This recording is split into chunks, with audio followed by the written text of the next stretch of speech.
Episode 2 for Third and 10 podcast is right now. What's going on, guys? Happy draft week to you.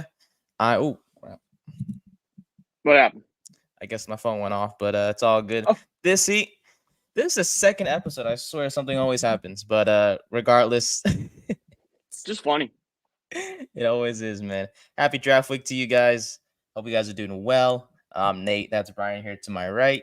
And yeah, this is a big week for all of us sports fans, especially of the NFL. The draft is on Thursday, and that means we'll likely have an episode there done on that day as well to kind of finalize things, our thoughts and plans for that day. And I guess Brian, for our listeners, what plans do you have for Thursday? Oh, for Thursday, well, so big week for us for sports in general. We got Giants and Jets on draft day. We have Knicks playoff run, our Ranger playoff run. The Mets are on. So I'm just in a very stressful situation right now. So me and my roommates have agreed to buy a various amount of alcohol and Okay, drown our sorrows when our teams piss us off. fair enough. How about this? On Thursday, Okay. we started drinking at 5 in the afternoon, Okay. and we didn't stop until 7:30 the next morning. We Jeez. saw sunrise. It was, and then I went to class. You managed to go to class?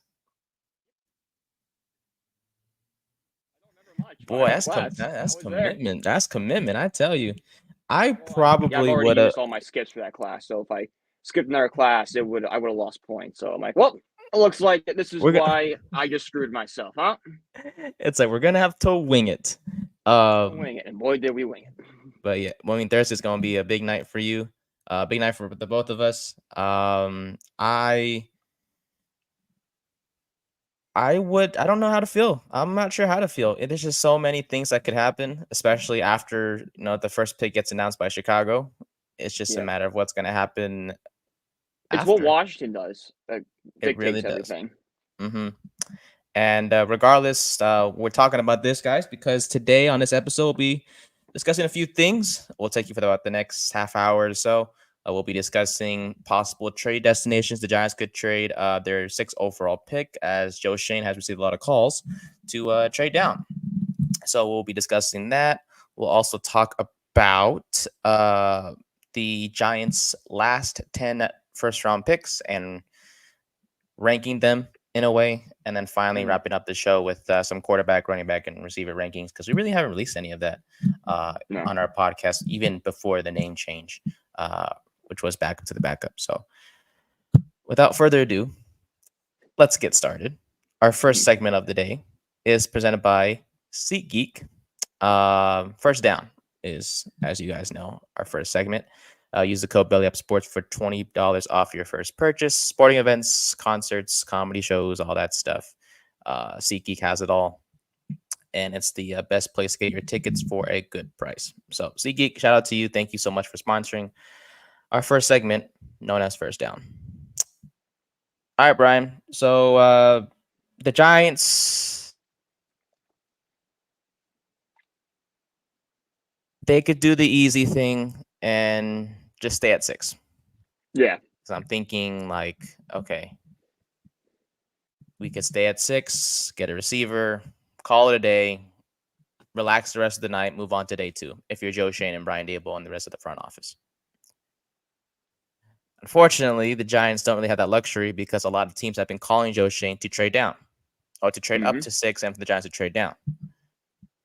So the question is, what what teams not only should or can jump up to 6, but would also benefit the Giants? So I think the team that benefits the most is the Minnesota Vikings. I think Minnesota's going in with Sam Darnold as their starting quarterback next year. How does that invite any hope into that fan base? So they need to come out of this draft with some sort of plan for the future of their quarterback position. They have 2 first round picks. They could trade up to 6, give us the 2 first round picks. We can move back to it's 11 and 23, I think. The Vikings are there at 6. They can take their guy, most likely McCarthy, because that's been kind of the guy Minnesota's been really hyping up. And then for the Giants, well, at 11, you can address corner, or if a wide receiver falls, get a wide receiver. And then with that second first round pick, you can go out and address quarterback. You can go out and get Michael Penix Jr., who just wrote an article in the Players Tribune today. Basically, the biggest thing I got from that is his leadership ability, that maturity. Remember, the biggest problem I had with Caleb Williams was his maturity. Michael Penix just put on display at he's mature and goes, I understand the concern. I'm here to tell you it's okay. That's a guy I want leading my football team. And then you go into the second round, you can pick up a Keon Coleman, that 6'4" wide receiver to hit the Panthers to give. So from there, like, it just seems like a slam dunk for the Giants. Yeah, I agree, and it's like, I understand, when you have three top tier receivers, and then Harrison Jr. and Neighbors and Odunze, it's like, okay, you're passing up on that with the risk of not even getting someone as good as those guys. Mhm. But at the same time, this team already has a lot of holes as it is. Yeah. And yes, getting receivers solves one of those holes, but why not? You just mentioned get two first round picks. Let the Vikings, chase who they want, which is whether it's McCarthy or it's a Drake May, right? It's the quarterback that doesn't go in the top 3 is who they want. Yeah. So if it's, whoever, if it's Caleb Williams, it's going to be Caleb Williams, but that's not going to happen. So Exactly. Spoiler.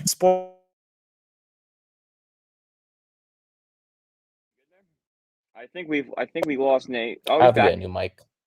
Gotta get a new mic. You good? I gotta get a new mic. This is ridiculous. Yeah. Hello? Yep. Yeah, I hear you. Okay. I swear I have to get a new mic. Yeah. This is ridiculous. Mm-hmm. Anyways, it's a spoiler alert. I have, for the Corner Booth show, which is, as we're recording this, will be live the same day at 4 p.m. Pacific time, 7 on the East Coast. We each had to do a mock draft. Mm-hmm. I did have the Giants training down to 11 and 23 for the 6th overall pick. But I went Penix at 11. Penix at 11, okay. I don't hate it. Don't hate it. I know you don't, but a lot of people do, I'm sure, because they feel like it's too early. It definitely is a reach. I will give you, it's a reach. But could you tell me why it wouldn't be a reach? It wouldn't be a reach because, like, you're kind of betting on that the injuries are behind him, and you're kind of just going off his film. His film is a quarterback that should go in the top 15. It's just he's had, 4 season-ending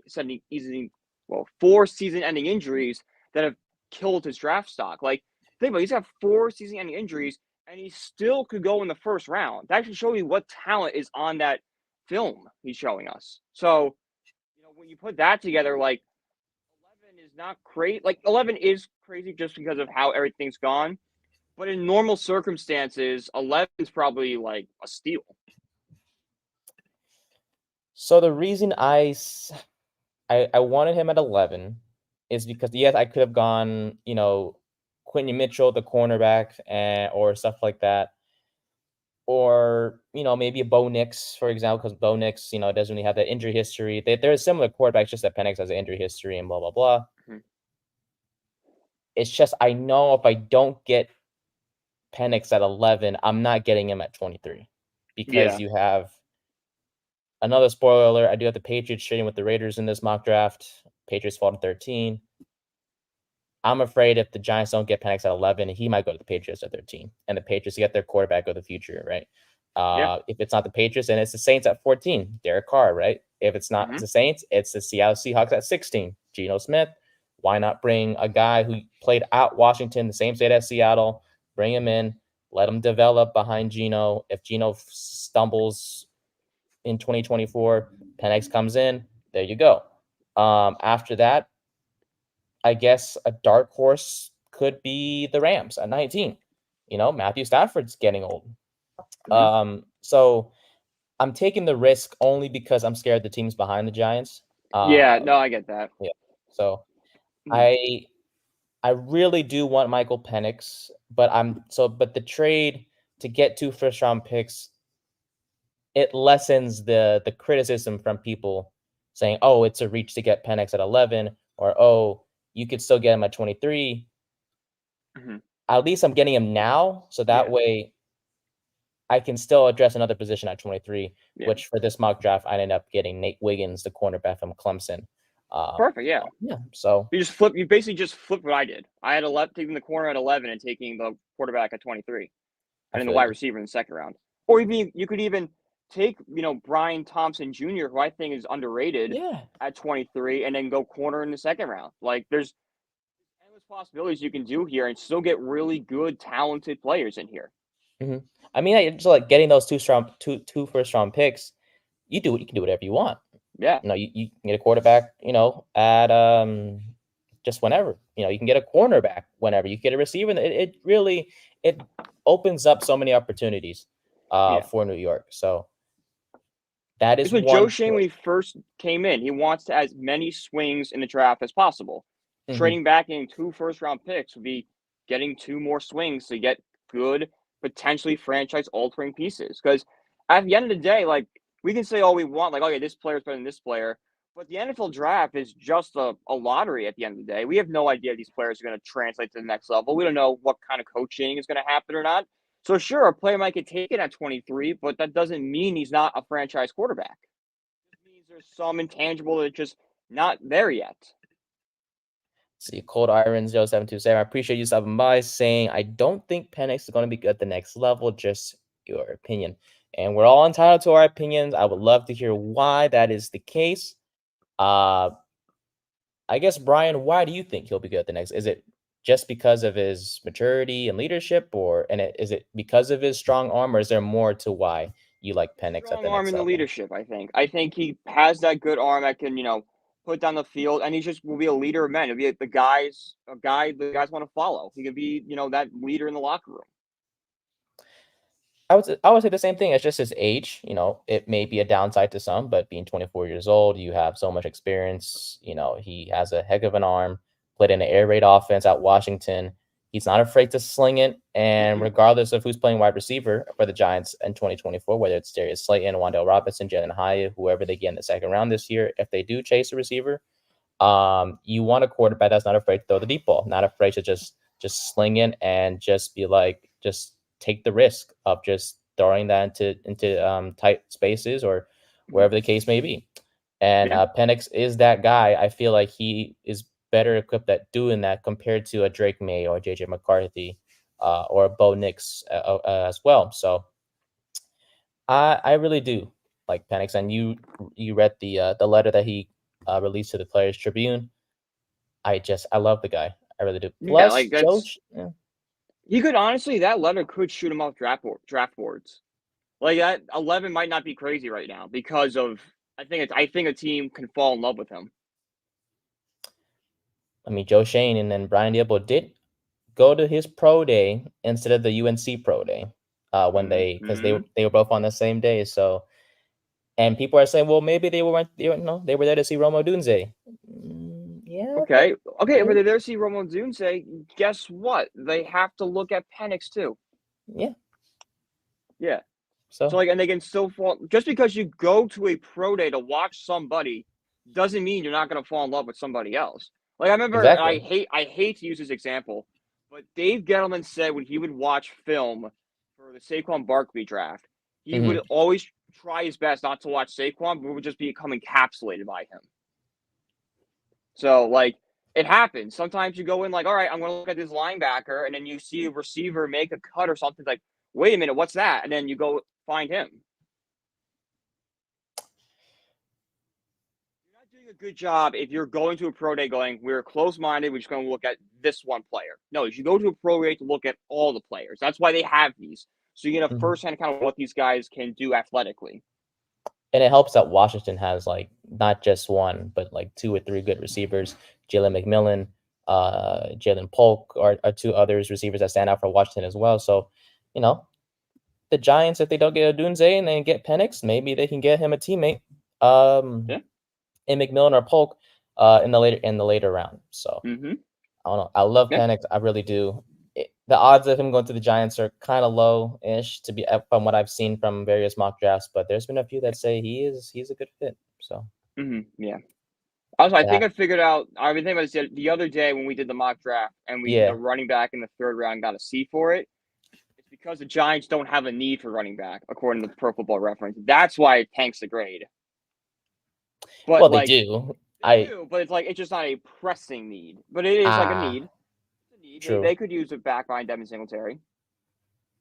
I just feel like if you address running back in the third round or whenever, you don't have to do committee. You can just say Singletary, you're the second guy. Whoever we draft will be the first guy, and just go for it, man. I mean, yeah, committee is great and all, but there's nothing better. Oh, not better, but there's nothing more assuring than just having one guy be the main back, Yeah.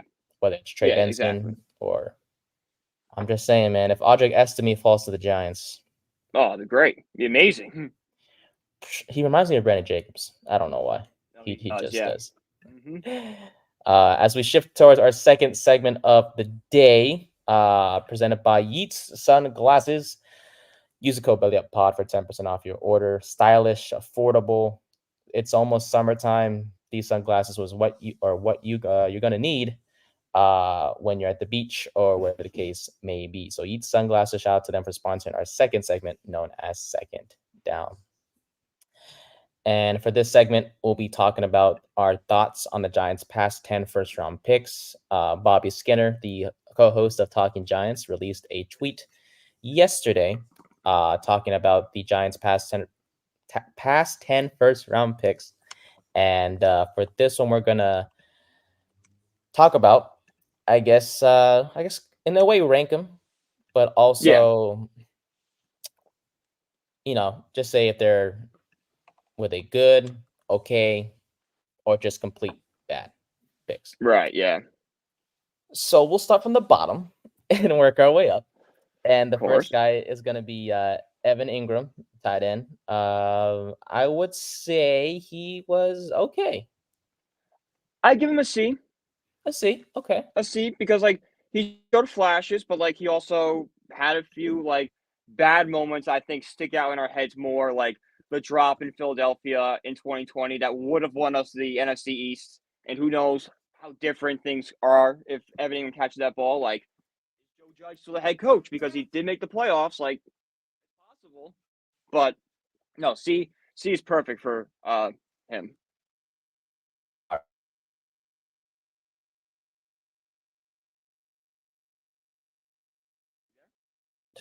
Oops, I was on mute. I'm gonna put in. Yeah, I'll put Ingram at a B minus, Yeah. and we'll do that. We'll just do letter grades from here on out. So I'll put yeah, B minus for Ingram from me, and then C for you. Shout out to him. He's in Jacksonville now. He's doing much better. So good for him. We shift our Okay. focus to 2018. Saquon Barkley, the now Philadelphia Eagle. I will put this one. Nah, he's gone. I will also rank this as a B. I was gonna say B too. B because like he showed flashes. He had a really good rookie year, great season last year, decent season this Mhm, year. But he had the injury problems. Never really lived up to that hype that he was, and then the Giants also just struggled with him too. So really, when he was on the field, he was great. He was just had a hard time staying on the field. mhm. Yeah, he was the Giants' offense for quite a while. Yeah, he was, and like he was the face of the franchise for a while, so that's why like he deserves a B. But it's just like let's not like be blind here, people. Like he wasn't perfect. Mhm. Plus the injuries, plus his tendency to not hit the hole instead trying to just go on the outside and try to make the big play instead of just taking what you got. That Yeah, those were concerns he throughout was a his home run career. hitter. Like he just wanted to hit home runs. Like no, it's okay just to take a 3 yard gain sometimes. You don't. It doesn't have to always be 15 yards downfield. Run game is Exactly. just slowly moving the ball closer. Exactly. So shout out to him. I know he's in Philly right now, but he did a good amount for us. Just that we didn't really win with him. So that's why our grade on him isn't as high as we want it to be. Um, oh boy, 2019 we had 3 first-round picks, and the first one was very scrutinized by the draft media, and that was quarterback Daniel Jones. I guess you go first. I'm thinking like C minus D That's plus fair though. That is ish fair. because like yes, he's not a franchise quarterback. He should not be on the roster next year. He's not the guy in New York long term. But you also have to factor in like his rookie season under Pat Shermer was like he showed flashes that year. Last year when he had Dable and there was no film on it, he played well. He won that playoff game for us against the Vikings. Hmm. And he was also paired up with Jason Garrett for 2 years. Like the quarterback probably just got shell shocked and just like couldn't, he messed with the development. I've always said if he had one more year of Pat Shermer, he could have maybe. I'm not saying it could be anything good. His ceiling was probably like a Kirk Cousins type quarterback, that game manager, but there's nothing wrong with having that guy. Yeah, I would put him at a C minus too. I mean, he did lead us to the playoffs. He did, Like win a there were playoff times like, okay, game. Jones is kind of putting it together, and then like he would struggle. It goes, oh, okay, never mind. Do you feel like the game against Philadelphia in the playoffs kind of just ruined it, kind of just led things to going downhill for him? Yeah, I think every game against Philadelphia, because if you watch him against Philly that year, I think Philly's the only team that figured him out.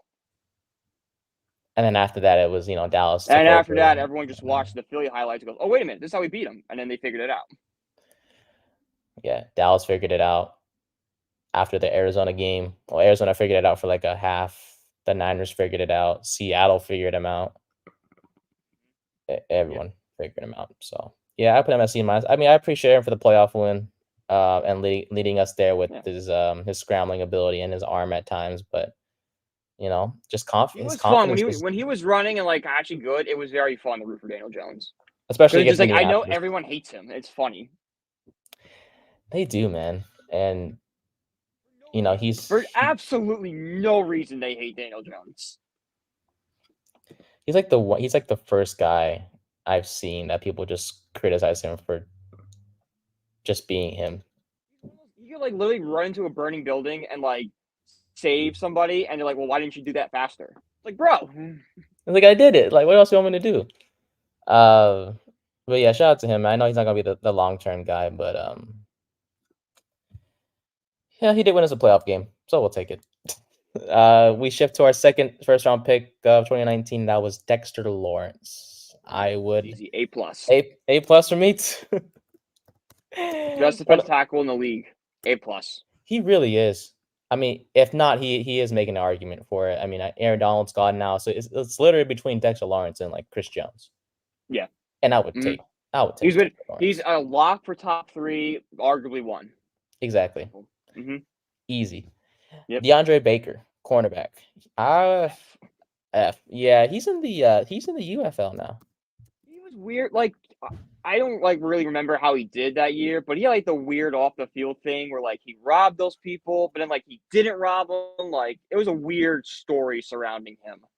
So I wonder what would have happened if the off the field stuff hadn't interfered with what he did.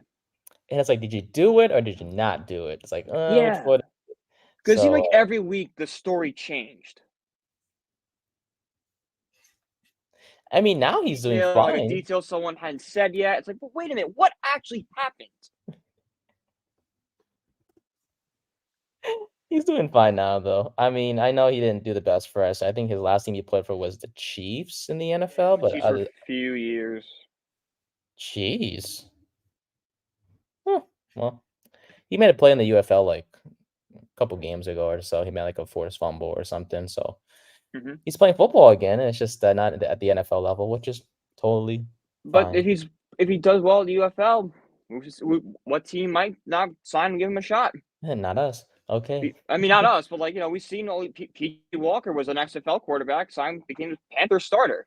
I know that's not saying much to be a Panther starter, but it's still an accomplishment.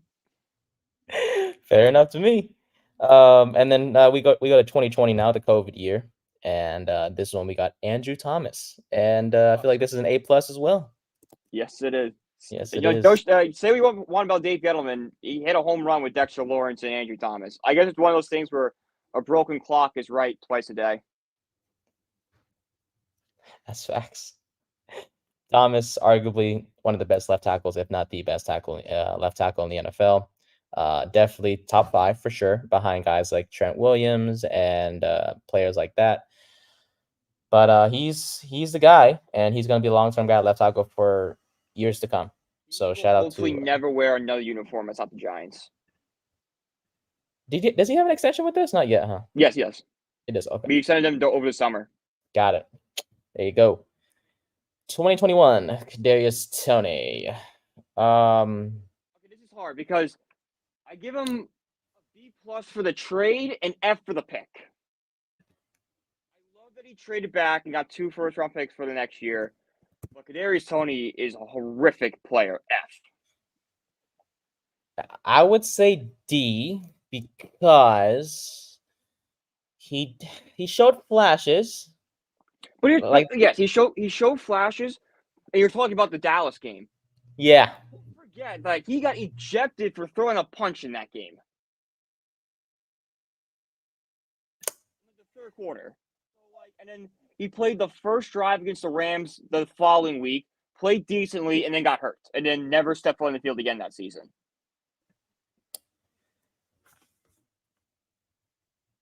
I give him the grade because of the flashes and also because of the trade that landed us Darren Waller. Yeah. But now that trade looks like crap. Mm-hmm. So I'm like, did we really benefit? We didn't really benefit from it. No.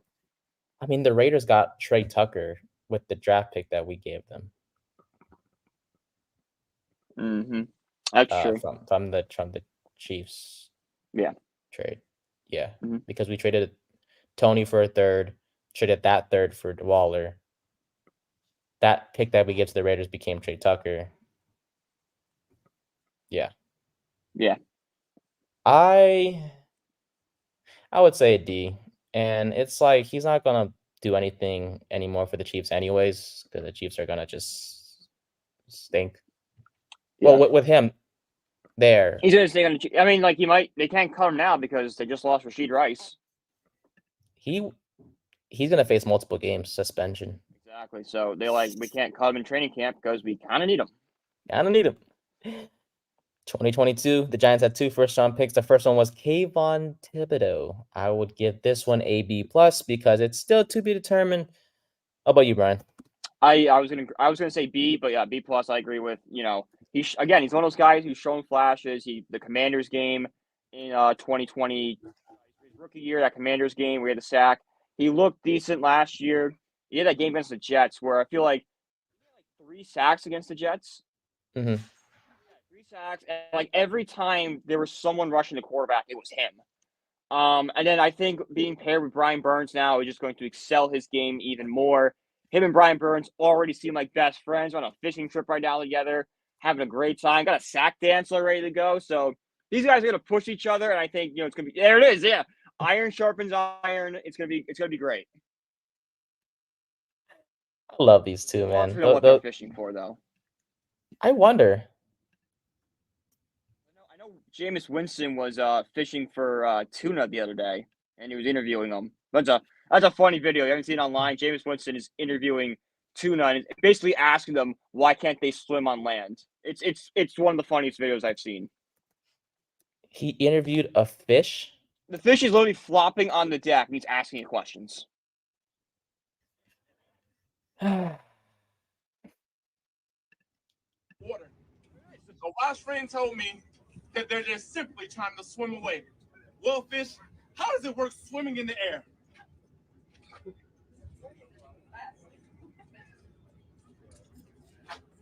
They didn't really have a response. Sometimes no response is the best response at all.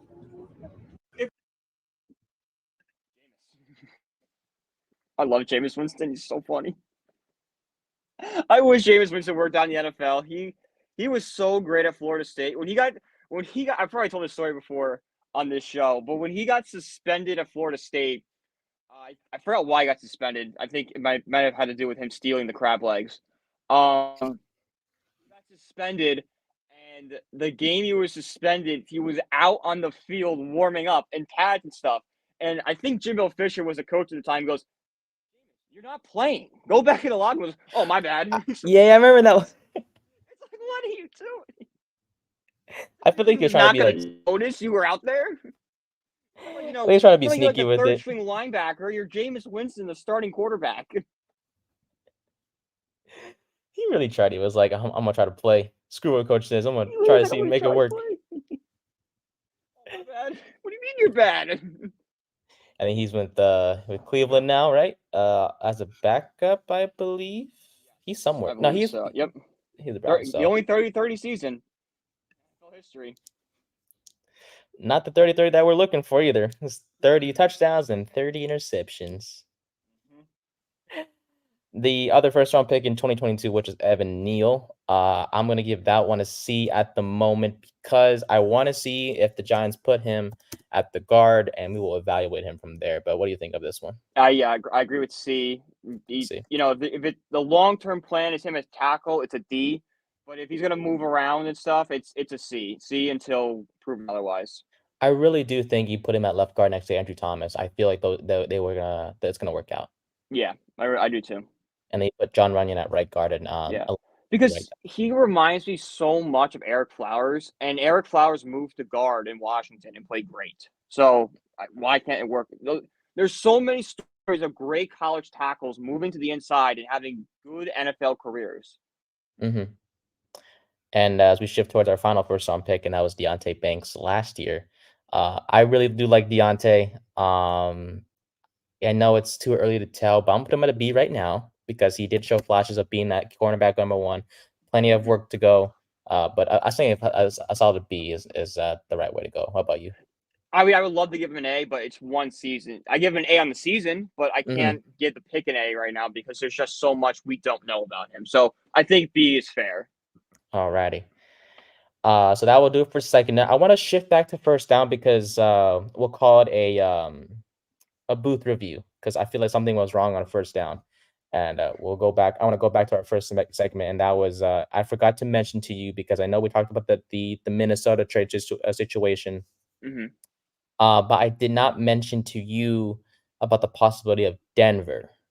Yeah, so I was waiting for you to bring them up.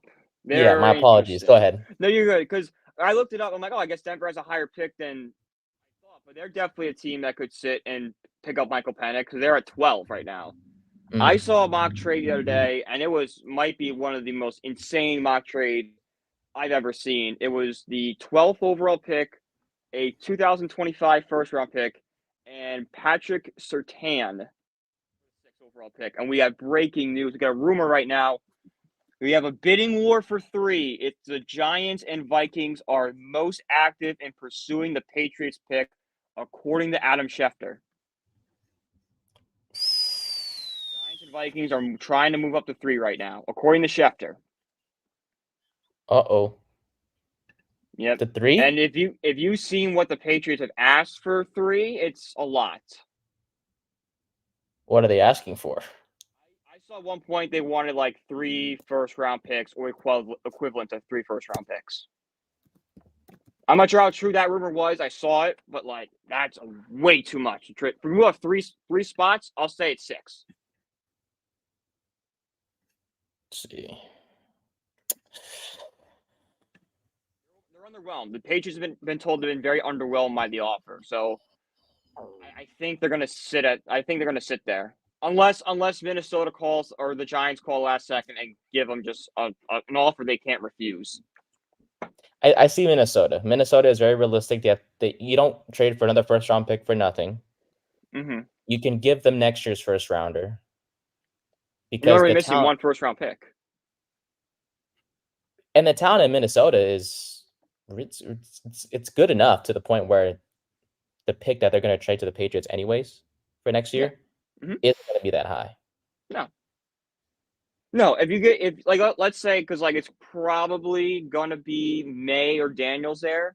Mm-hmm. Yeah, even though I don't like May, you do put in Minnesota's offense with Justin Jefferson and and those TJ Hawkinson, those weapons, he's going to put together a decent season.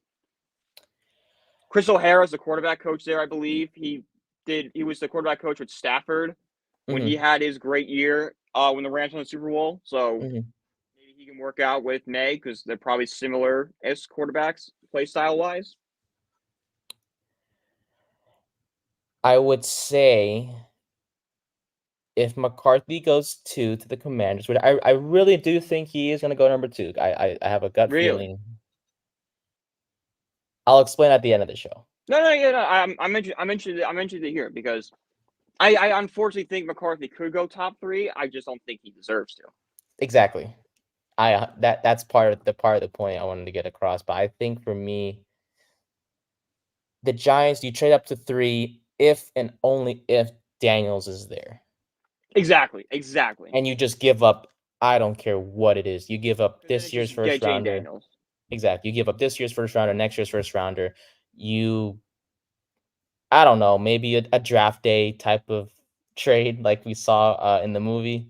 I gotta watch that movie again. I watched it like a couple of days ago. I might watch it again before Thursday. I don't know. It just I know it's not a great movie, but I love it. It's unrealistic. It's extremely unrealistic, but that stuff happens.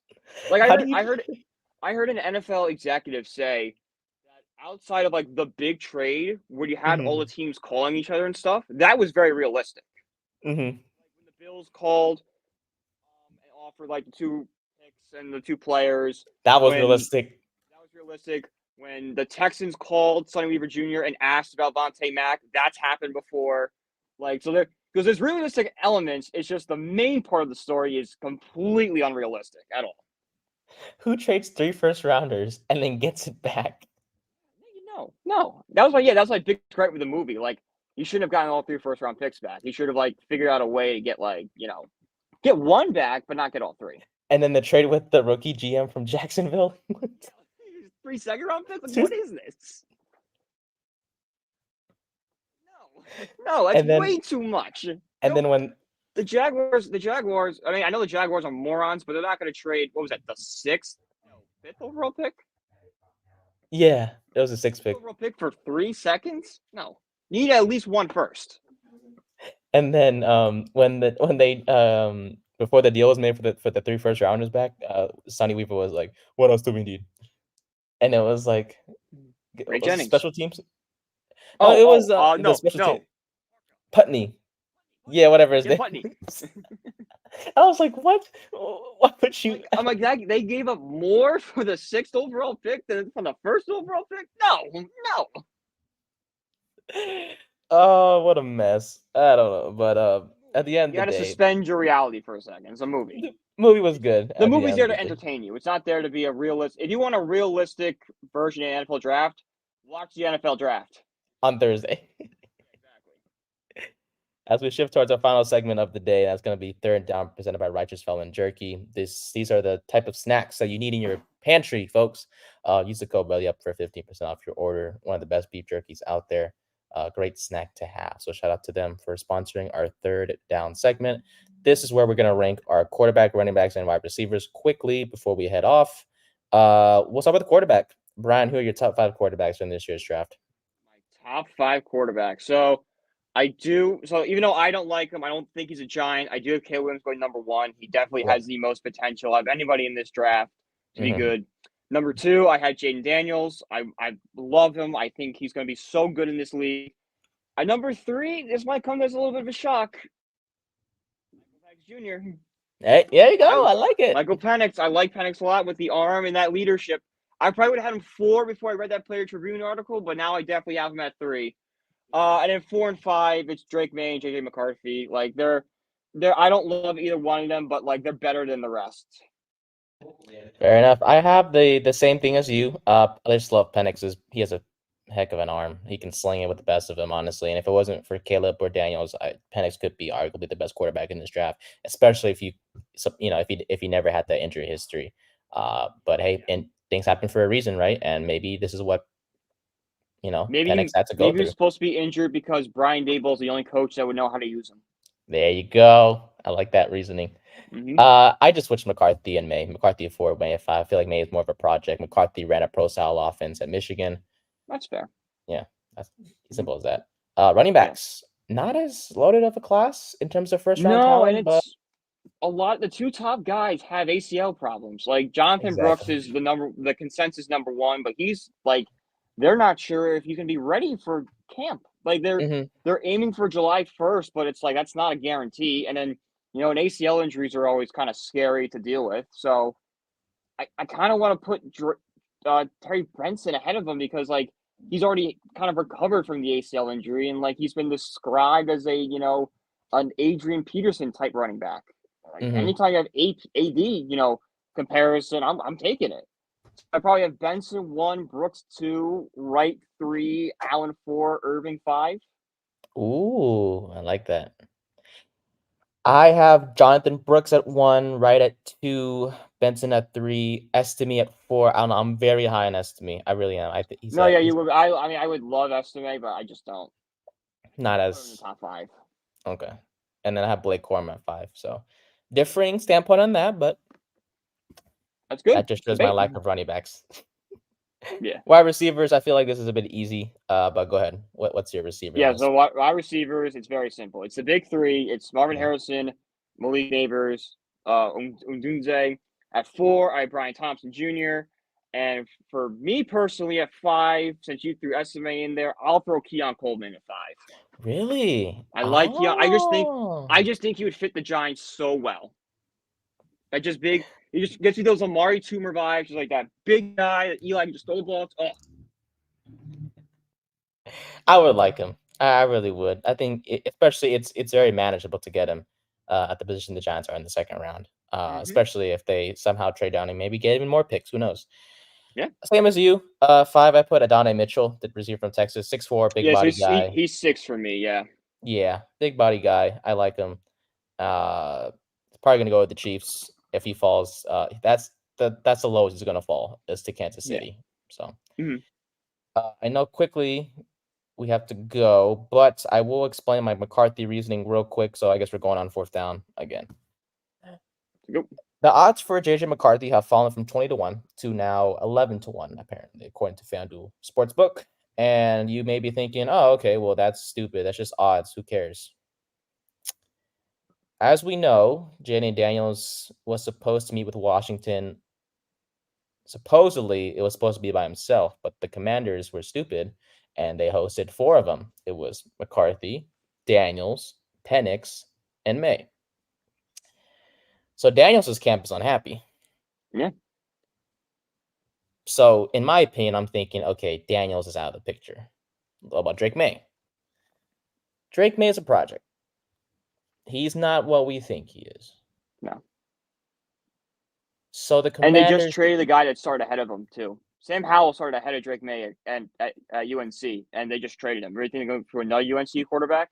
yeah, like, no, you wouldn't. Mm-hmm. So here's the thing. McCarthy, he's compared to May, he's pro ready. His pro day was great. Harbaugh talked great about him. Antonio Pierce, the Raiders coach, endorsed him, saying if you want a national championship, you should be higher. His mechanics, McCarthy's mechanics are better than May. Better leader, work ethic. The Commanders are going through this culture change, and I just feel like McCarthy just fits that mold of what they want to do. Yeah, and he does Yes. bring that winning pedigree with him because he's just won everywhere. So, like, Hmm. from that aspect, he does know how to win. I can't Yeah. knock him for that. He's efficient. Of course, he didn't have to throw a ton like most quarterbacks in this draft had to, because of the core around him.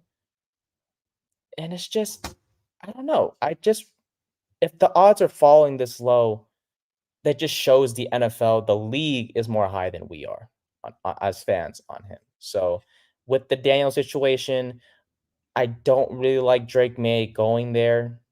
I feel like McCarthy just adding it all together.